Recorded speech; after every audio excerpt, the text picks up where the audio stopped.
జై శ్రీరామ్. 2022 నుంచి 2025 ఆగస్టు వరకు మొత్తం 18 ప్రెడిక్షన్స్ అనేవి ప్రూవ్ అయ్యాయి. ఇవన్నీ కింద డిస్క్రిప్షన్లో ఇవ్వడం జరుగుతోంది. యుక్రెయిన్ అధ్యక్షుడు జెలెన్స్కీ 2026 జూలై లోపల ఆయన రిజైన్ చేయటం కానివ్వండి, లేకపోతే మరణించడం కానీ జరిగే అవకాశాలు ఎక్కువగా ఉన్నాయి. మేషరాశికి అధిపతి కుజుడు. మేషరాశిలో భరణి 4 పాదాలు, అశ్విని 4 పాదాలు, కృత్తిక 1వ పాదం ఉంటది. ఈ నక్షత్రం వాళ్ళందరికీ నేను చెప్పే వార ఫలితాలు వర్తిస్తాయి.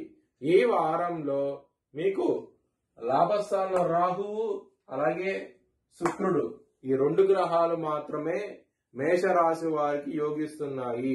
మిగతా గ్రహాలు వ్యతిరేకత ఫలితాలు ఇస్తున్నాయి. దానికోసమై మీరు నల్ల నువ్వులు దానం చేయండి. దాని మూలంగా మీకు మంచి ఫలితాలంటూ ఉంటాయి. ఈ ఆదివారం రోజున మహాలయ అమావాస్య ఉన్నది.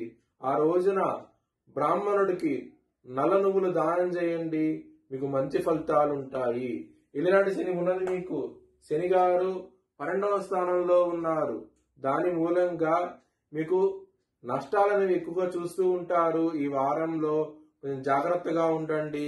హనుమాన్ చాలీసా పారాయణం చేయండి, మంచి ఫలితాలు ఉంటాయి. అలాగే శివుడికి సోమవారం రోజున అభిషేకం లాంటివి చేయిస్తే కనుక ఇంకా మంచి ఫలితాలు ఉంటాయి.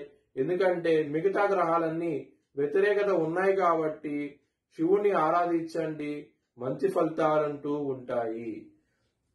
సోమవారం రోజున బుధవారం రోజున కనుక మీరు ఏమైనా పనులు స్టార్ట్ చేయాలనుకుంటే కనుక మంచి ఫలితాలు ఉంటాయి. అలాగే శనివారం పూట ఏమైనా స్టార్ట్ చేయాలనుకుంటే కనుక వ్యతిరేకత ఫలితాలు ఉంటాయి. కొంచెం జాగ్రత్త తీసుకోండి. ఈ రోజుల్లో మాత్రం మీకు ఫ్యామిలీ పరంగా మాత్రం ప్రాబ్లమ్స్ అనేవి ఉంటాయి. ఎందుకంటే కుటుంబాధిపతి అయిన శుక్రుడు కలిసి కేతుతోనూ చంద్రుడితోనూ మరియు రాహుగా దృష్టి శుక్రుడి మీద పట్టడం ఇలాగా ఇబ్బందికరంగా ఉంది కాబట్టి ఫ్యామిలీ పరంగా కొంచెం ప్రాబ్లమ్స్ ఉంటాయి. ముఖ్యంగా 3వ వ్యక్తి మూలంగా ప్రాబ్లమ్స్ వస్తాయి. అలాగే ధనపరంగా మాత్రం ఎటువంటి లోటు అంటూ ఉండదు.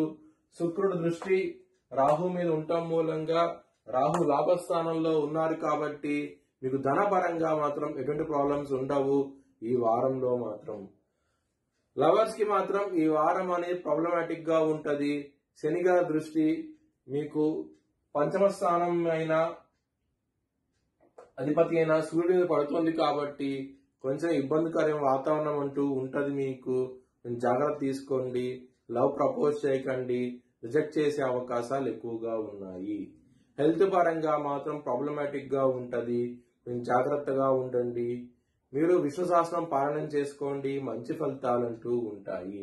అలాగే మ్యారేజ్ పరంగా మాత్రం ప్రాబ్లమ్స్ అనేవి ఎక్కువగా ఉంటాయి. ఎందుకంటే ఇక్కడ 7వ స్థానంలో కుజుడున్నాడు. కుజుడు స్వాతి నక్షత్రం మీద రాబోతున్నాడు 25వ తారీఖు నుంచి. 25వ తారీఖు వరకు కొంచెం జాగ్రత్తగా ఉండండి. 25వ తారీఖు నుంచి కొంచెం బెటర్మెంట్ వచ్చే అవకాశం ఉంటది. చంద్రుడు కూడా కుజుడితో కలుస్తాడు కాబట్టి కొంచెం ఇంప్రూవ్మెంట్స్ అంటే చూస్తారు మ్యారేజ్ పరంగా మాత్రం. అలాగే బిజినెస్ పరంగా మాత్రం ప్రాబ్లమాటిక్ గా ఉంటది. కొంచెం జాగ్రత్త తీసుకోండి. ముఖ్యమైన డెసిషన్స్ తీసుకోకండి, ఇబ్బంది పడే అవకాశం ఉన్నది. కెరియర్ పరంగా మాత్రం మీకు ఎటువంటి లోటు అంటూ ఉండదు. మీ భవిష్యత్ వివరాల కోసమై హెచ్ఎల్ఎన్ జ్యోతిష్యాలను సంప్రదించండి. Please like, share and subscribe my channel.